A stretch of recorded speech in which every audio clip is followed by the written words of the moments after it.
All right, hear me out on this one. But what about if this whole war situation is actually so that they can roll out the new financial system? I know it's wild. I'm not saying it's actual, but I just want to entertain it on this video. If you're new here, welcome to my YouTube channel. My name is Donnie Joseph. On this channel, we talk about crypto, investing, wealth building, mindset, macroeconomics. So if any of that stuff interests you, definitely subscribe, engage with the content. Believe it or not, your engagement, the likes, the comments, the shares, all of that stuff helps small channels like this. So let's just jump right in. Okay, so I'm just saying, what about if this war situation is so that they can start the process of rolling out the new financial system? And I'm saying that because we all know that a new financial system is coming. That is a fact. However, for that big change to take place, the reality of most people accepting the changes that will come with it is slim to none on their own. But if there is a situation that arises, circumstances that are so drastic that people would then be more accepting of the changes, then it would start to make more sense. Remember back to 2020, okay? Not very long ago. But look at all of the changes that people were willing to accept because of the whole pandemic situation. People were willing to wear masks. You couldn't get on a flight unless you had a mask on. People were forced to get shots to keep their jobs.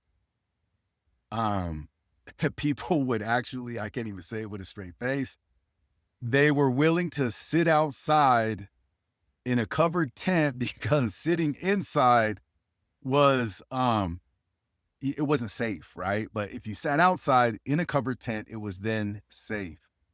There was the social distancing, right? The 6 feet apart.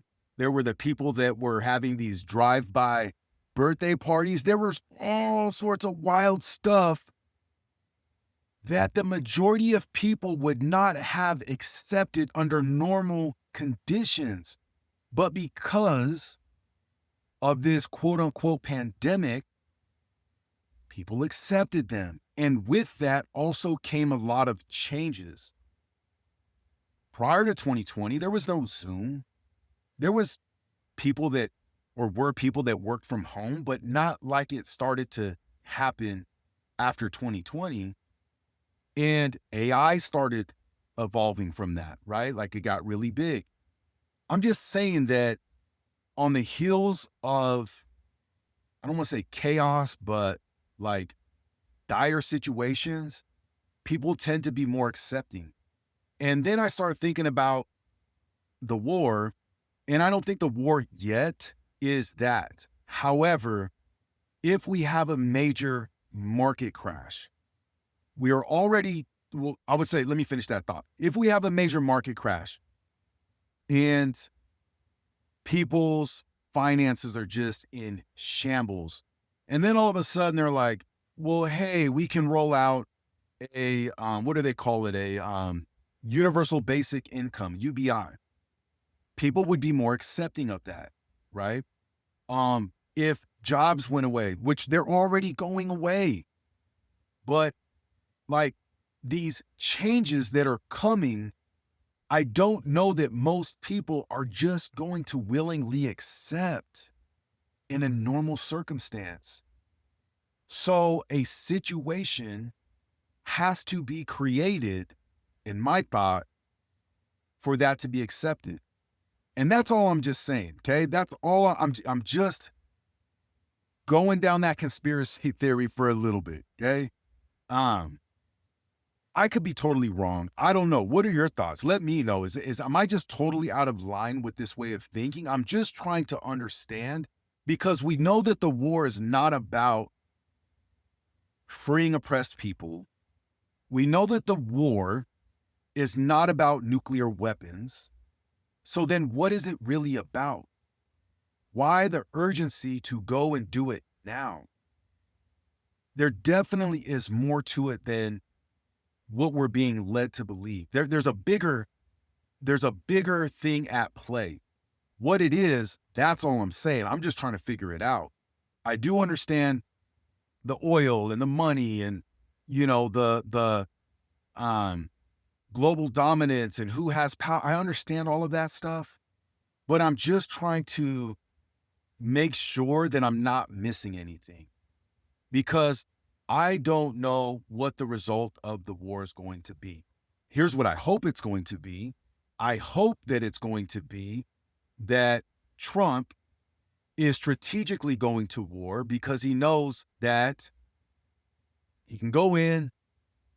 We're going to get a lot of money printing, and potentially through this event, we can lower the interest rates, right? When Kevin Warsh is coming in May, we can have an emergency meeting, lower the interest rates. That's going to pump the markets, right? The market's going to go absolutely insane if they were to do with the money coming in and then with them lowering the interest rates. He has to win, or I should say the Republican Party has to win the midterms. Otherwise, they're screwed. And he's not going to win while they're in war, I don't believe. He's not going to win when the average American is just hurting financially. So my thought is that, again, like what I do believe for a fact is that he's going to have to get this war situation wrapped up. And he's going to have to pump the markets. So maybe it's just that this is strategy to get to again, him come out the hero. They went in, they eliminated these bad characters, and now we're coming home, and they have to turn on the printing machine to support the war, which is putting a lot of money into circulation. And then because of the event, they have to lower their interest rate. I'm just saying, maybe I'm wrong on all of it. But I just wanted to go down those rabbit holes today with you and have a little bit of fun. But let me know your thoughts in the comments. If you watch this video all the way through, let me know your thoughts. And until next time, we'll talk soon.